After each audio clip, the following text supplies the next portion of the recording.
नमस्कार। कार्यक्रम स्थानीय जनसरोकारमा तपाईलाई स्वागत छ। म नवीन धमला।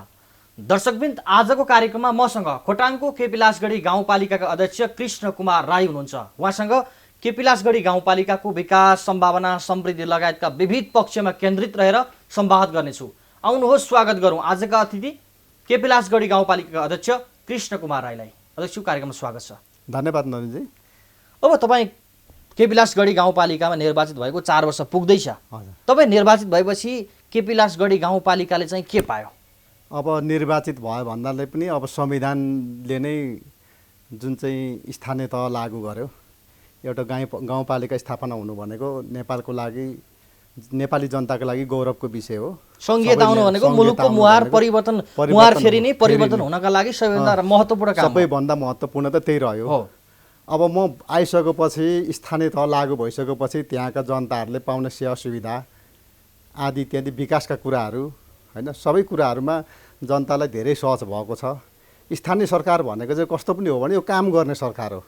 3 तहको सरकार मध्ये काम गर्ने सरकार, नागरिकसँगै रहेर, नागरिकका गुनासा पनि सुन्छ, गुनासो पनि सुन्छ, नागरिकलाई प्रत्यक्ष सरोकार राख्ने सरकार पनि लाग्छ, आफै पनि जान्छ, आफै काम पनि गर्छ। फेरि त्यो पनि हो, फेरि ठाउँमा गएर आफैले पनि काम गरेर देखाउँछ नागरिकलाई यसरी गर्नुपर्छ भनेर। त्यो किसिमको सरकार भएको हुनाले धेरै नै पाए त म भन्दिनँ, तर चाहिँ नि एउटा आशा गरे बमोजिम हैन, जनताले पाएको छन् हैन। स्थानीय तह लागू भएपछि अब मेरै गाउँपालिकाको कन्टेस्टमा हेर्ने पनि धेरै कुराहरू, स्थानीय पूर्वाधारदेखि लिएर अब सेवा सुविधाका कुराहरू देखेर, स्वास्थ्य शिक्षाका कुराहरू देखेर, कृषिका कुराहरूदेखि लिएर विभिन्न कुराहरूमा धेरै कुराहरूमा चाहिँ पहिलाभन्दा निकै नै परिवर्तन भएको छ। तर नागरिकले संघीयता आएपछि आफ्नै गाउँघर दैलोको एकजना जनप्रतिनिधि निर्वाचित गराए, स्थानीयलाई निर्वाचित गराए, गाउँ गाउँमा जनप्रतिनिधि भेटिए, तर त्यो नागरिकले जुन अपेक्षा राखेका थिए, आशा गरेका थिए, विकासको, परिवर्तनको, समृद्धिको, त्यो अझै पनि परिवर्तन हुन सकेन भन्ने नागरिकले गुनासो गर्छन्। अब यो 2-3 वर्ष 3 वर्ष 4 वर्षको कार्यकालमा फट्टै परिवर्तन हुने पनि होइन। यो जनताले गुनासो गर्नु स्वाभाविक कुरो हो, उहाँहरूको इच्छा आकाङ्क्षा हुनु स्वाभाविक कुरो हो। धेरै इच्छा आकाङ्क्षाहरू छ उहाँहरूको, र हाम्रो नेपालमा स्रोत साधनको कमीले गर्दाखेरि पनि हामीले भने जस्तो विकासहरू गरेका छैनौँ। र हामीले विकासहरू गर्दाखेरि पनि प्रायोरिटी रूपमा कुन चाहिँ आवश्यकीय हो, कुन चाहिँ विकासले चाहिँ जनताको अधिकतम फाइदा दिनुसक्छ जनतालाई भन्ने टाइपले हामीले विकास गर्ने हो। अब सबै जनताहरूले चाहिँ आफ्नो आफ्नो इच्छा र आफ्नो आफ्नो चाहिँ हरेक नागरिकको छुट्टै किसिमको अपेक्षा हुन्छ। त्यो अपेक्षाहरू पुरा नहुन सक्ला, तर पनि मैले भनिसकेँ स्थानीय तह लागू भइसकेपछि जनताले धेरै कुराहरू बुझ्ने जनताहरूले यो अनुभूति गरेका छन् कि समृद्धि आएको महसुस गर्दैछन्, समृद्धि आएको महसुस गर्दैछन् हैन। अब उहाँहरूलाई सबै कुरा त अहिले परिपूर्ण नहोला, र पनि उहाँहरूको पहिलाभन्दा धेरै गुणात्मक रूपमै म चाहिँ विकास भयो जस्तो मलाई लाग्छ, र जनताहरूले त्यो खालको अनुभूति गर्नुपर्छ। अब हामी तथ्यगत रूपमा केपिलासगढी गाउँपालिकाभित्रै प्रवेश गरौँ। यो केपिलासगढी गाउँपालिका भन्ने बित्तिकै हामीले कसरी बुझ्दा हुन्छ? अब केपिलासगढी गाउँपालिकालाई 2 किसिमले बुझ्दा हुन्छ। एक किसिमले त केपिलासगढी गाउँपालिका खोटाङको सुदूर उत्तर एकदम अत्यन्त विकट ठाउँमा हैन, विगतमा चाहिँ एउटा पनि मोटरेबल पुल नभएको, बाटोघाटोको असुविधा भएको गाउँपालिका हो। एउटा त एकदम दुर्गम गाउँपालिका हो। सहरी साधन हेर्दा सदरमुकामतिर झर्नुपर्ने बाध्यात्मक परिस्थिति थियो। हो। अब हामी कतिपटक हिँड्ने परिस्थिति थियो। त्यो सुदूर उत्तरमा पर्ने एकदमै हो। दोस्रो चाहिँ यो दोस्रो कुरोमा बुझ्दा यो प्राकृतिक सम्पदाले अत्यन्तै धनी गाउँपालिका भरिपूर्ण छ यसमा। यो गाउँपालिकामा तपाईँको अब जङ्गल हैन, अब खोला नालाहरूदेखि लिएर यो पालिकामा तपाईँको विभिन्न खालका चाहिँ जङ्गली जन्तुहरू, जस्तै हामीसँग रेड पाण्डाहरू छन् हैन। अब सिमसारका क्षेत्रहरू छन्, लेकहरूमा जानुभयो भने अब त्यस्तै अब पर्यटकीय स्थलहरू पनि राम्रा छन् त्यहाँ हैन। अब त्यस्तो खालको गाउँपालिका भएकोले यो प्राकृतिक सम्पदाले एकदम धनी, तर यो दुर्गम गाउँपालिका। हामीसँग जल जमिन र जङ्गल प्रशस्त छ। जल जमिन जङ्गल प्रशस्त छ हामीसँग। अब स्थानीय सरकारले यो जति सम्भावना छ नि, यो सम्भावनाको उजागर गर्नका लागि के कस्तो पहल कदम गर्दैछ अध्यक्ष? अब यो हामीले विभिन्न सेक्टरमा अब हेर्नै पर्ने हुन्छ स्थानीय तहले। अब जङ्गललाई हामीले संरक्षण गर्ने प्रयास गरेका छौँ। जङ्गल हाम्रो चाहिँ एक किसिमको यो जङ्गलबाट उत्पादित चिजहरू जस्तै हामी कसरी के गर्ने हैन। अब पटक हुनु चाहिँ अब हामीले त्यहाँ तालिमहरूको व्यवस्था गऱ्यौँ, फर्निचरहरू बनाउन सकिन्छ त्योबाट होइन। जङ्गललाई संरक्षण गर्ने आदि इत्यादि, जस्तै बाटोघाटो खनिन्छ तत्काल चाहिँ बिरुवा वृक्षारोपण गर्ने अभियान पनि हामीले चलाएका छौँ। अब जलको कुरामा विभिन्न सानसाना हाइड्रो, फेरि हाम्रोमा त्यति ठुल्ठुलो चाहिँ छैन। अब खोला नालाहरू, मिनी हाइड्रोहरू हामीसँग 8-10वटा छ होइन। अब ती मिनी हाइड्रोहरूबाट नै हामीले बिजुली अहिले अधिकतम वडाले बिजुली पाइरहेको छ। अब जमिनको कुराहरू हेर्दाखेरि अहिले चाहिँ कस्तो भइरहेको छ भने जमिन चाहिँ हामीले सदुपयोग गर्नको लागि प्रति रोपनी 2000 को दरले अनुदान पनि दिने, जसले सदुपयोग गर्छ त्यो बाँझो खेतीलाई। अहिले अब विगतदेखि अलिकति विदेश जाने क्रम बढ्दो, विदेश जाने क्रम बढ्दो भएकोले जमिन पनि युजलेस जमिनहरू निकै छ त्यहाँ। त्यो युजलेस जमिनहरूलाई प्रयोग गर्ने होइन। अब त्यस्ता खालका जमिनहरू चाहिँ छ भनेदेखि कसैले चाहिँ भाडामै लिएर या कसैले चाहिँ अब कुनै मान्छेसँग एग्रिमेन्ट गरेर उसले चाहिँ त्यसमा खेतीहरू गर्छ भने त्यसलाई पनि अब हामी सदुपयोग गर्ने। कृषि क्षेत्रमा हामी पुनः आउनेछौँ। अब हामी सम्भावनाकै कुरा गरिरहेका छौँ। एउटा केपिलासगढी गाउँपालिका भनेको छुट्टै इतिहास बोकेको गाउँपालिका हो। यो इतिहास, जो यो गाउँपालिकाभित्र छुट्टै इतिहास छ, त्यसभित्र पनि विविध सम्भावना छन्। पर्यटकीय क्षेत्र बनाउन सकिन्छ। गाउँपालिकाले पर्यटकीय क्षेत्रको यो प्रचारका लागि तपाईँहरूको सहयोगमा स्थानीय सरकार, सङ्घ सरकारले, प्रदेश सरकारले, यो 3 तहको सरकारले यो केपिलासगढी गाउँपालिकाको विकास र समृद्धिका लागि, पर्यटकीय क्षेत्रको विकास र विस्तारका लागि के कस्तो पहल कदमी गर्दैछ? म यहाँ गएँ। अब यो पर्यटकीय क्षेत्र हामीसँग अब जस्तै लौरी डाँडा छ एउटा होइन, दोस्रोमा चिलिम ढुङ्गा छ, तेस्रोमा ढाल तलवार भन्ने ठाउँ छ, अनि चौथोमा हाम्रो गढी डाँडा छ यतापट्टि, जुन चाहिँ केपिलासगढीकै त्यहाँकै नामबाट नि केपिलासगढी नाम राखेको। त्यो मुख्य पर्यटकीय क्षेत्रहरूमध्येमा रावाधापहरू पनि छन् होइन, अन्य पर्यटकीय स्थलहरू पनि छन् चाहिँ, तर मुख्य पर्यटकीय स्थलहरू चाहिँ जम्मा हाम्रो 5वटा छ।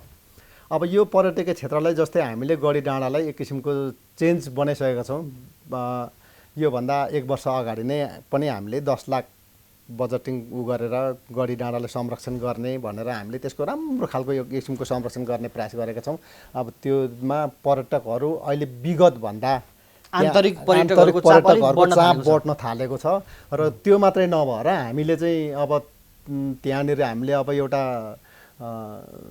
दुमी राईहरूको होइन, त्यो चाहिँ एउटा दुमी राईहरूको उसमा भएको, तर सम्पूर्ण राईहरूकै प्रतिनिधित्व चाहिँ गर्छ। त्यसले साम्पाङको पनि गर्छ, यता कोहीको पनि गर्छ, तर दुमी राईहरू मुख्य त्यो ठाउँ बसोबास गर्ने भएकोले दुमी राईहरूको लागि पनि हामीले यसपालि संरक्षण, अब त्यो पर्यटकीय स्थल पनि आउँछ, त्यसको लागि संरक्षणको लागि हामीले बजेटिङ गरेका छौँ। र त्यो मात्रै नभएर अब हामीले त्यसलाई चाहिँ बृहत योजनामा लानुपर्छ। त्यसको बाटोघाटोदेखि लिएर त्यसलाई संरक्षणदेखि लिएर अब त्यसलाई चाहिँ पुरानो वस्तुहरूलाई संरक्षण गर्ने एउटा चाहिँ सङ्ग्रहालय बनाउनेदेखि लिएर आदि इत्यादि त्यसमा चाहिँ काम गरिरहेका छौँ।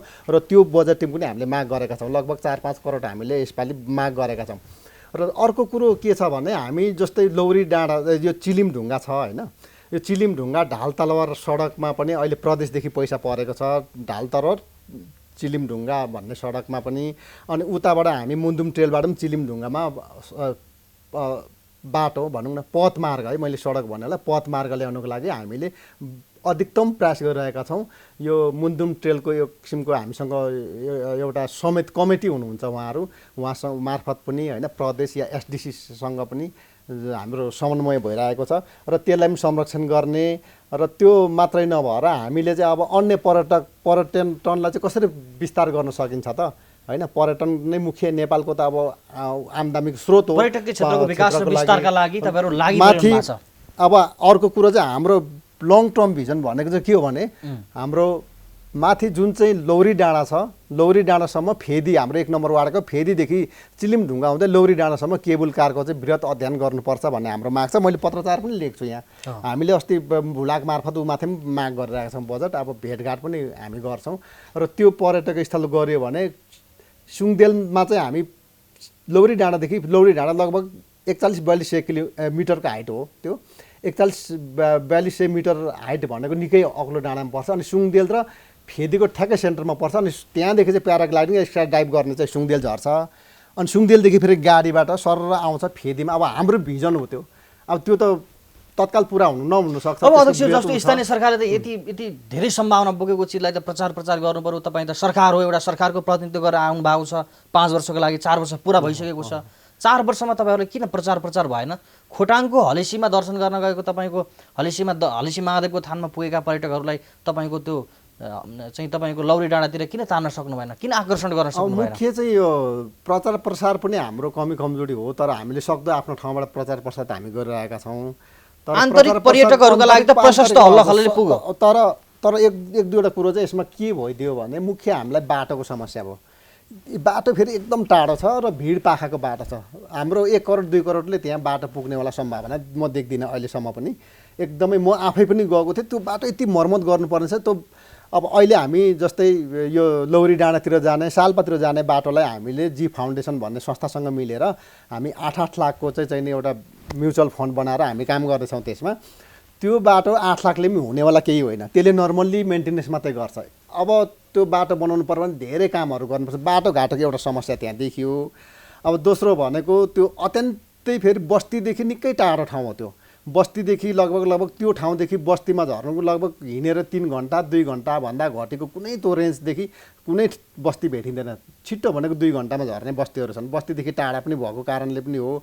अब यो अहिले चाहिँ यो चैत वैशाखको सिजनहरू भयो, यस्तो सिजनमा चाहिँ आन्तरिक पर्यटकहरू चाहिँ हुन्छ, त्यहाँ जाने क्रमहरू बढ्छ, गुराँस फुल्छ ढकमक्कै। अब त्यो किसिमले चिसो छ, एउटा भ्यू देखिन्छ, मजाले भ्यू देखिन्छ। अब बादलहरू पनि अलिक कम छाँटिएको हुन्छ त्यतिखेर, त्यस कारणले गर्दाखेरि त्यो चाहिँ हामीले प्रयत्न गरिरहेका छौँ। तर यो प्रचार प्रसार चाहिँ अलिकति कमजोरी कस्तो पनि रह्यो भने हाम्रो धेरै कुराहरू अब गाउँपालिकाको स्रोतको अभावले पनि हुनसक्छ होइन। हामीले त एउटा ऊ पनि बनाउनु खोजिरहेका छौँ, कुनै अब यो वर्षमा हुने सम्भावना म देख्दिनँ। स्रोतहरूको समस्याहरू हो। अनि हामीले आन्तरिक रूपमा प्रचार प्रसार त हामीले गरिरहेका छौँ। अब अध्यक्ष मैले भन्न खोजेको तपाईँले लगभग 35-40 करोडको वार्षिक रूपमा बजेट आउँछ, 10-15 करोडमा 12 करोडमा तपाईँहरूले विकास गर्नुहुन्छ। यो भित्र तपाईँहरूले बाटो खन्नुहुन्छ देखि लिएर बाटो मर्मत विभिन्न भौतिक संरचनाको निर्माण गर्नुहुन्छ। तर आन्तरिक स्रोत वृद्धि गर्नका लागि त्यहाँका नागरिकलाई स्वरोजगार बनाउनका लागि स्थानीय सरकारले किन ध्यान दिएन?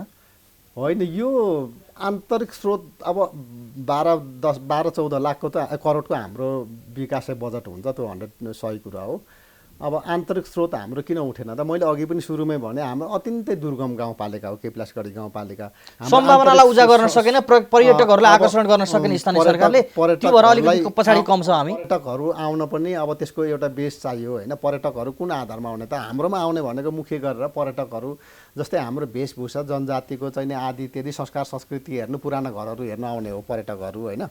अब त्यो पर्यटकहरूलाई हाम्रो तपाईँले भने जस्तो अब उताबाट चाहिँ मुन्दुम ट्रेलबाट आएको पर्यटकहरूलाई केपिलासगढी गाउँपालिका हुँदै एक्जिट पोइन्ट बनाउनु पर्छ भन्ने मेरो चाहिँ माग रहेको छ। उहाँ लौरी डाँडासम्म पुग्नु पर्यो, लौरी डाँडासम्म पुग्नु पर्यो, चिलिमढुङ्गा आउनु पर्यो र यतापट्टि साल्पा जाने पर्यटकहरू यता केपिलासगढी फर्किँदा केपिलासगढी फर्किनु पर्यो भन्ने। त्यस कारणले त्यो अघि मैले 15 लाखको 16 लाखको कुरा गरेँ नि हो, त्यो पर्यटकहरूलाई आकर्षण गराउनको लागि त्यो काम गरियो।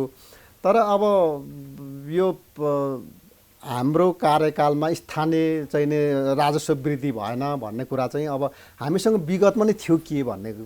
अब हामीसँग न त एउटै उद्योग थियो, न हाम्रो गाउँपालिका कुनै चाहिँ त्यसले निकासा करहरू, निकासामा हाम्रो अब कृषि छ, कृषि पनि प्रदेशसँग अहिले बाजिरहेको छ। अब निकासा कर चाहिँ प्रदेशले लिनु प्रदेशले लियो।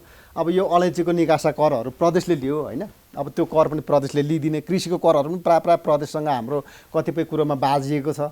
अब त्यो चाहिँ करहरू प्रदेशले लिने, अब प्रदेशले चाहिँ समन्वयलाई दिने अधिकार, समन्वयले चाहिँ त्यो करहरू उठाउने, त्यो टाइपले भयो।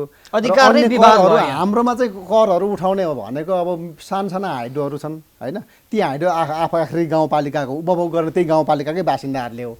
अब त मसिनो हाइड्रो त्यो आफै त धराशायी हुन लागेको छ। अब त्यसलाई धेरै करको भार बोकाएर पनि त्यो झन् त्यो धराशायी हुने सम्भावना देखिन्छ। अब कृषिमा जग्गाको चाहिँ करहरू भन्नुहुन्छ, जग्गाको नर्मल्ली उठिरहेको छ, अब तिरिरहेका छन्। अब त्यसले हुनेवाला केही पनि छैन, किनभने जनताहरू पनि अहिले कतिपयको जग्गा छोडेर कतिपय बाहिर बस्नेहरू छन्। तीहरूले पनि आएको बेलामा उनीहरूले करहरू त बुझाइरहेका छन्। र तपाईँले भने जस्तो हामीले कर उठाउने टार्गेटमा चाहिँ भेटेका छैनौँ होइन। स्थानीयले कर उठाउने टार्गेटमा भेटेको छ, तर हाम्रो गाउँपालिका आफै पनि दुर्गम, आफै पनि पिछडी परेको गाउँपालिका भएकोले स्थानीय कर र हामीले आफ्नो कर उठाउने कुरोमा चाहिँ हामी पछि नै छौँ। ठिक छ अध्यक्ष, तपाईँसँग म फेरि आउँछु। दर्शकवृन्द, अहिलेको लागि पनि छोटो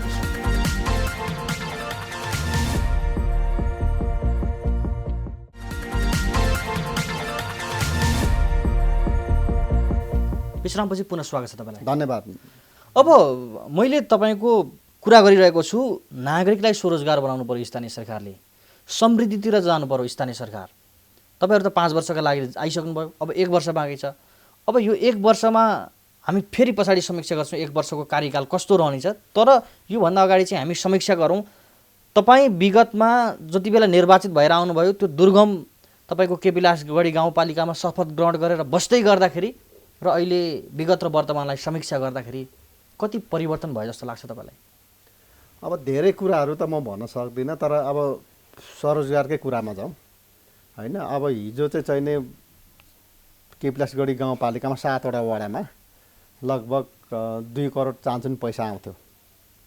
त्यो पनि अब विकासे बजेटमा लगभग 1 करोड 1.5 करोड जस्तो पैसा खर्च हुन्थ्यो। अब त्यो पैसा अहिले 14 करोड पैसा आउँछ। लगभग 14 करोड भन्नाले पनि तपाईँको मोटामोटी 20-22 करोड आउँछ। हाम्रो आफ्नो पहुँच अनुसार मागिन्छ होइन। केन्द्रले पनि हालिरहेको हुन्छ, प्रदेशले पनि हालिरहेको हुन्छ। अब 20-22 करोड पैसा आउँछ। अब त्यो पैसा चाहिँ युटिलाइज गाउँपालिकाभित्र हुन्छ विकासे बजेट। अब त्यो युटिलाइज हुँदाखेरि चाहिँ अब त्यो काम चाहिँ कसले गर्छ? कतिपय पूर्वाधारका कुराहरू छन्, त्यो त गाउँपालिकाकै जनताले पाउने रोजगारहरू। अहिले प्रधानमन्त्री स्वरोजगार छ तपाईँको। अब प्रधानमन्त्री स्वरोजगारमा पनि अनिवार्य उनीहरूले लगभग 400-500 घन्टा उनीहरूले काम गर्छ होइन।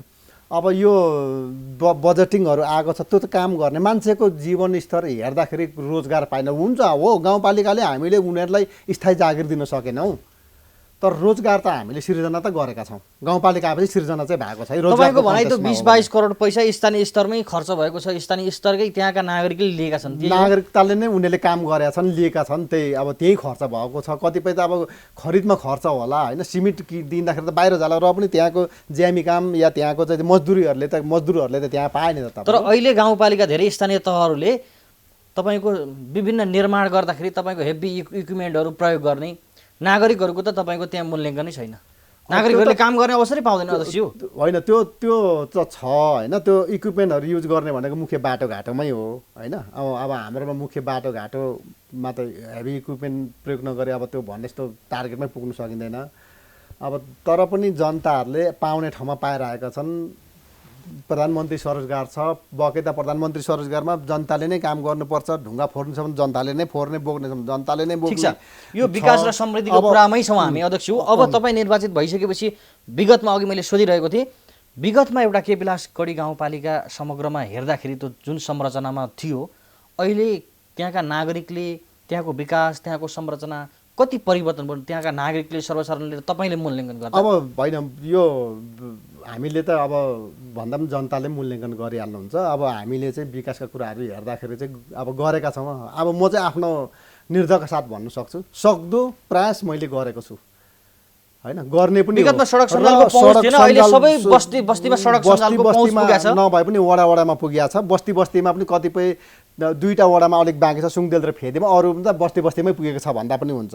अब केपिलासगढी गाउँपालिका हिजो एउटै पनि मोटरेबल पुल नभएको गाउँपालिका हो। गाउँपालिकाले आफ्नै स्रोत, आफ्नै ऊबाट गाउँपालिकाकै लगानीबाट अहिले एउटा मोटरेबल पुल सम्पन्न भइसकेको छ होइन। अब त्यो उद्घाटन अब लगभग 2-4 दिन पछाडि हुन्छ। अब त्यो मोटरेबल पुल भनेको यो उत्तरी बेटलाई जोड्ने सबैभन्दा महत्त्वपूर्ण नाका हो। अब बर्खामा पनि कमसेकम पनि बाटो मेन्टेनेन्स गर्नु सक्यो भने खोला त तर्नु सक्यो नि त गाडी। त्यो काम त हामीले आफैले लगभग 4.5 करोडको बजेटिङमा काम सिद्ध्यायौँ। अब अर्को कुरो के रह्यो भन्दाखेरि हामीले बाटोघाटो होइन, नर्मल्ली जनताले चाहने भनेको म त भन्छु बाटोलाई अलिक कम प्राथमिकता दिनुपर्छ। तर जनताको अत्याधिक माग भनेको बाटोमा आउँछ। हेर्नुहोस्, हामीले योजनाहरू हेऱ्यौँ भने बढीमा जनताकै माग हो। किन? हामीलाई त जनताले जिताएको हो। अनि उहाँहरूले चाहिँ भनेपछि हामीले बाटोको आवश्यकता हेरेर बाटो पनि हामीले स्तरोन्नति गर्नेदेखि लिएर विस्तार सबै गरिएको छ होइन। अब तपाईँको केपिलासगढी गाउँपालिकाको चाहिँ एउटा बजार हेर्नुहोस्। बजार पनि हिजोको बजार र आजको बजारमा निकै फरक देखिन्छ। त्यहाँ हटिया बजारहरू हेर्नुहोस्, निकै फरक छ होइन। अब शैक्षिक कुराहरूमा पनि जाने हो भने शिक्षाको कुराहरूमा पनि फरक भएको छ। अहिले मान्छेले कति जति भनौँ, तर शिक्षामा पनि हामीले धेरै टाइट गरेका छौँ। शिक्षामा पनि परिवर्तन एकैचोटि नआए पनि केही परिवर्तन भएको छ।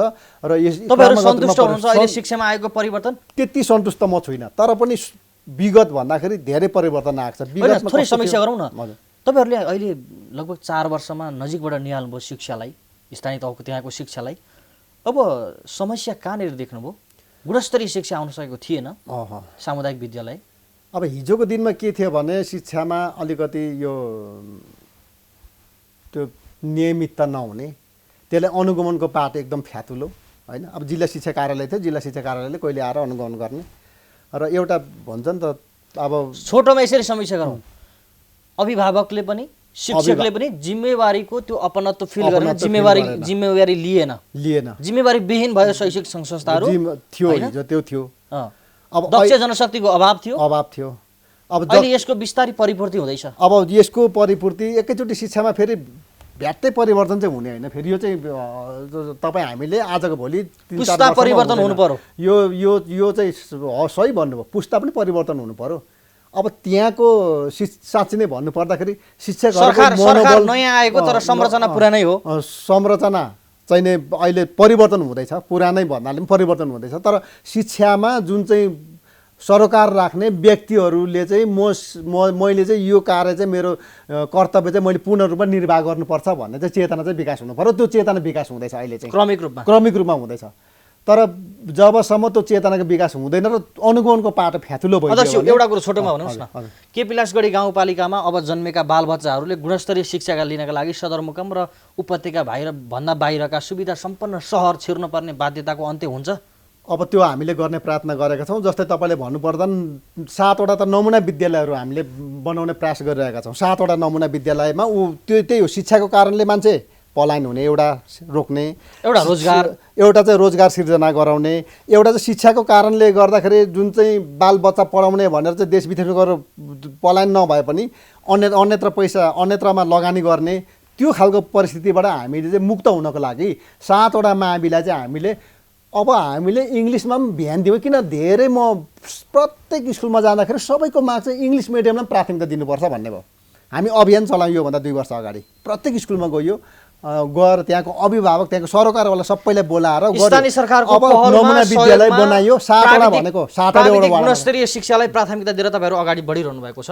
प्राविधिक शिक्षा पनि हामीले गर्ने हो होइन। प्राविधिक अहिले तत्काललाई हामीले त्यो गरेका छैनौँ। अहिले चाहिँ प्रविधि मैत्रीमा जानुभयो। प्रविधि मैत्रीमा जानु त पर्यो। प्रविधि मैत्री किन 7वटा माविमा हामीले त नेट जडान गरेँ, त्यो पनि प्रविधि हो नि त। नेट जडान गरिदिएका छौँ होइन। अब त्यहाँनिर चाहिँ कतिपय ल्याबहरू छ, आइसिटी क्लासहरू छ होइन। त्यो सबै कुरो व्यवस्थित गरिरहेका छौँ। कतिपयमा सोलरको समस्याहरू छन्। अब कतिपय बत्तीहरू त जडान भएको छ लाइन त, तर समस्या शिक्षामा विगतको तुलनामा परिवर्तन भएको छ। अब हामी कृषिमा जाउँ अध्यक्ष। अघि हामी थोरै कृषिमा प्रवेश गरेका थियौँ। पहाडी भूभागमा अधिकांश कृषियोग्य जमिन छ, प्रशस्त।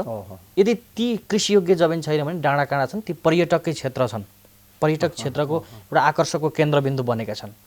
अब पर्यटक क्षेत्रको हामीले अघि नै चर्चा गरिसकेका छौँ। कृषि क्षेत्रको विकासका लागि, प्रचारका लागि स्थानीय सरकारले आत्मनिर्भर स्वरोजगार बनाउनका लागि के कस्तो सहयोग गर्दैछ? अब कृषिमा पनि त्यस्तै हो। अब हामीले लगानी जति गर्छौँ त्यसको चाहिँ रिजल्ट चाहिँ अलिक कमै देखेको पनि हो कृषिमा चाहिँ। तथापि मैले हेर्दाखेरि अहिले कृषिप्रति मान्छेको धेरै आकर्षण छ। कृषिले पनि मान्छेले केही गर्छ भने स्थानीय सरकार लागु भइसकेपछि कृषिले पनि हाम्रो जीवनस्तरलाई सुधार गर्छ र हामी चाहिँ अर्गानिक कृषितिर लागेका छौँ। अर्गानिक खेती गर्नुपर्छ भन्ने हाम्रो एउटा एक किसिमको हाम्रो मान्यता रहेको छ। जस्तै युरिया डिएपीहरू हामीले ब्यान्डेज गरेका छौँ। कतिपय अब कहिलेकाहीँ इमर्जेन्सी रासायनिक मलहरू हामीले ब्यान गरेका छौँ। अब त्यो कृषकहरूलाई अब हामीले उनीहरूको आवश्यकता के हो त? हिजोको कृषकहरू र आजको कृषकमा अलिक फरक आउँदैछन्। हिजो चाहिँ परम्परागत खेती थियो विगतमा, र कृषि चाहिँ कुन तरिकाले कृषि गर्थे भने आफूले खानुको लागि कृषि गर्थे। अहिलेको कृषकहरू र अहिलेको व्यवसायहरूले के गर्न थाले भने अब यो कृषि चाहिँ बजारलाई लगेर बजारसम्म पुर्याउनु पर्छ भन्ने मनसायको साथ कृषि गर्न थाले। हिजो तपाईँलाई म के भन्छु भने हिजो यहाँको बन्दाकोपीहरू होइन चाहिँ यताबाट कुनैले त उमार्थ्यो होला त धेरै सुङदेल जस्तो ठाउँमा, फेदी जस्तो ठाउँमा यो फुलगोपीहरू बन्दागोपीहरू उमार्ने चलन थिएन, त्यहाँ ठुल्ठुला टमाटरहरू उमार्ने चलन थिएन। अहिले प्रत्येक घर घरमा चाहिँ नि टमाटर उत्पादन गर्न थाले होइन, कृषकहरू व्यावसायिक बन्न थाले, आत्मनिर्भर बन्दैछन्। आत्मनिर्भर बन्दैछन्। हो यो छ। अब स्थानीय सरकारले यी कृषकहरूका लागि अनुदानका कार्यक्रम सहयोगहरू गरेर कसरी सहयोग गर्दैछ? अब हामीले यिनीहरूलाई कृषकहरूलाई चाहिँ कस्तो गरेका छौँ भने कतिपय कृषकहरूलाई चाहिँ अब उहाँको फर्महरू हेरेर अनुदानहरू दिने गर्छौँ। नत्र भए अब नर्मल्ली पाइपहरू भयो, टनेलहरू भयो होइन। अब यो भन्दाखेरि फेरि धेरै प्रश्नहरू पनि आउनसक्छ। चिने जानेकोलाई दिएको छ यसले, कृषकलाई वास्तवमा पाएन भने हामीले कृषक छानेरै दिएको हो।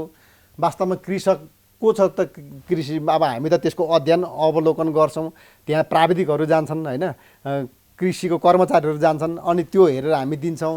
अब उहाँहरूलाई चाहिँ अब कृषि क्षेत्रमा ठुलै त केपिलासगढी गाउँपालिकाको लगानी भन्दा पनि हाम्रो लगभग 60-70 लाखको लगानी हुन्छ कृषिमा।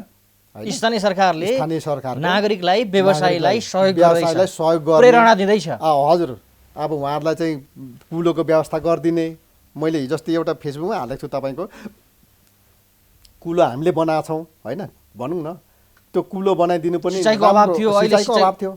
हो त्यो सिँचाइ त्यहाँ पुगेको छ, त्यहाँ अधिकतम धान उत्पादन हुने ठाउँमा सिँचाइ पुऱ्याइदिएपछि त राम्रो हुने भयो त्यहाँ। त्यो टाइपले हामीले गरेका छौँ।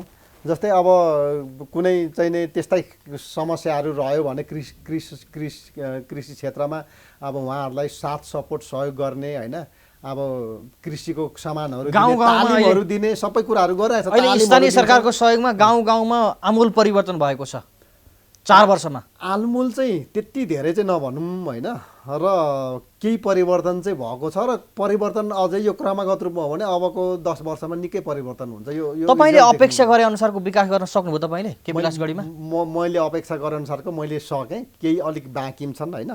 अपेक्षा त अब हाम्रो केपिलासगढी गाउँपालिकामा एउटा पिच बाटो कालोपत्री सडक जोड्ने मेरो चाहिँ ठुलो मनसाय हो होइन। अब त्यो क्रमागतमा लागिरहेको छ, अब लागि पनि राखिएको छ हामी। अब हाम्रो भूगोलले पनि साथ नदिएको हुनाले अब त्यो ढिलो चाँडो हुन्छ। सडक सञ्जालको राम्रो पहुँच नभएको केपिलासगढीमा तपाईँ निर्वाचित हुनुभयो। तपाईँको कार्यकाल सकिँदै गर्दाखेरि मुख्य सडकमा कालोपत्री बन्नेछ, यो चाहिँ सम्भावना मैले अहिले चाहिँ न्यूनै देख्छु। किनभने कालोपत्री बनाउनुको लागि आर्थिकको ठुलो समस्या हुन्छ। अब मागै गर्दाखेरि पनि 1-2 करोडभन्दा बढी पैसा आउँदैन। माथिल्लो सरकारसँग समन्वय गरेर काम गर्न सकिँदैन, सम्भावनै छैन। गाउँपालिकाले त गर्नै सक्दैन कालोपत्री। अध्यक्ष, अब हामी कार्यक्रमको अन्त्यमा छौँ। बताइदिनुहोस् बाँकी रहेको 1 वर्षको कार्यकाल तपाईँको कसरी बित्नेछ? नागरिकले अपेक्षा गरेको र तपाईँले जुन परिकल्पना गरेको अनुसारको विकास गर्न सक्नुहुन्छ यो 1 वर्षमा कसरी गर्नुहुन्छ तपाईँ विकास? अब धेरै चुनौतीको बावजुद पनि अब अहिले पनि चुनौती छ, विभिन्न खालका समस्याहरू त छन्। अब कृषिमा कर्मचारी छैन चाहिने होइन, अब अन्य समस्याहरू छन्। हुँदाहुँदै पनि हामीले 1 वर्षभित्र अबको आउने वर्षहरूमा अब यो फर्स्ट अफ अल त हामीले योजनाहरू जुन सुरुवात गरेको छौँ त्यसलाई सम्पन्न गर्ने तर्फ नै हाम्रो ध्यान केन्द्रित हुन्छ। किनभने सुरु गरेपछि त त्यसलाई बिट पनि मार्नु पर्यो होइन, त्यो छ। अब दोस्रो त नागरिकसँग सरोकार राख्ने कुराहरूलाई हामी मुख्य प्राथमिकता दिन्छौँ। अब नागरिकहरूले चाहिँ कुनै पनि कुरोमा दुःख नपाउन्, उहाँले चाहिँ हामीलाई चाहिँ नि दुःख कुन किसिमले चाहिँ उहाँहरूले हामीलाई दुःख, अब प्रत्येक स्थानीय सरकारको प्रमुखलाई सबै नागरिकले दुःखमा चाहिँ उ गर्छ, त्यसमा चाहिँ अब हामी प्रयत्न गर्छौँ उहाँहरूलाई साथ सहयोग गर्ने। तपाईँकै भनाइलाई आधार मान्ने यदि हो भने केपिलासगढी गाउँपालिकामा एउटा नागरिकले सेवा प्रवाहका लागि, गुणस्तरीय शिक्षाका लागि, स्वास्थ्यका लागि अरू स्थानीय तहमा अन्यत्र ठाउँमा जानु पर्दैन, सहज किसिमको वातावरण सिर्जना गर्छु तपाईँले बाँकी रहेको 1 वर्षकाल 1 वर्षमा त्यो हो सहज रूपमा गर्छु। गाउँ के अरे नागरिकहरूलाई चाहिँ अब म यो स्वास्थ्यको कुराहरूमा चाहिँ के पनि हुन्छ भने शिक्षाका कुराहरूमा चाहिँ उहाँहरूको एउटा इन्टेन्सन पनि हो होइन। हाम्रो स्ट्यान्डर्डले हामीले दिने सेवा सुविधा हामीले दिइरहेको छौँ। जस्तो नागरिकलाई आवश्यक पर्ने शिक्षा स्वास्थ्य दिन सकिन्छ, तर गुणस्तरीय लिन खोज्छन् भने नागरिक बाहिर जान सक्छन्। गुणस्तरीय पनि दिने प्रयत्न गर्छौँ हामी होइन। तर उहाँहरूको अत्यन्तै अब जस्तो स्वास्थ्यको कुरा आयो उहाँहरूलाई चाहिँ अब हाम्रोमा चाहिँ नर्मल्ली हुने के त डेलिभरी हामी गराउन सक्छौँ होइन। नर्मल उहाँहरूलाई चाहिँ 35 किसिमको 36 किसिमको औषधि फ्रीमा दिन सक्छौँ र अन्य सेवा सुविधा दिन सक्छौँ। तर पनि हातै भाँचिगयो होइन, खुट्टै भाँचिगयो भने त्यसको त हाम्रोमा त हस्पिटल छैन तपाईँको, अहिले हस्पिटल बन्ने क्रममा छ। र सेवा सुविधा दिने उमा हाम्रो चाहिँ नै कन्जुसाइ हुँदैन। नागरिकलाई सेवा कार्यक्रममा आइदिनु भएको छु, धेरै धेरै धन्यवाद। ल हस् त, प्राइम टिभीको सम्पूर्ण टिम, हाम्रो नवीन लगायत सम्पूर्ण परिवारलाई मलाई यहाँ बोलाएर मेरो केही कुरा राख्ने मौका दिनुभयो, सम्पूर्णलाई म धन्यवाद दिन चाहन्छु। हस्त, धन्यवाद। Thank you. दर्शकवृन्द, आजको कार्यक्रममा खोटाङको केपिलासगढी गाउँपालिका अध्यक्ष कृष्ण कुमार राईसँग यस गाउँपालिकाको विकास सम्भावना समृद्धि लगायतका विविध पक्षमा केन्द्रित रहेर संवाद गरेँ। यो सँगै आजको कार्यक्रमबाट म लगायत हाम्रो सम्पूर्ण युनिटलाई बिदा दिनुहोस्। नमस्कार।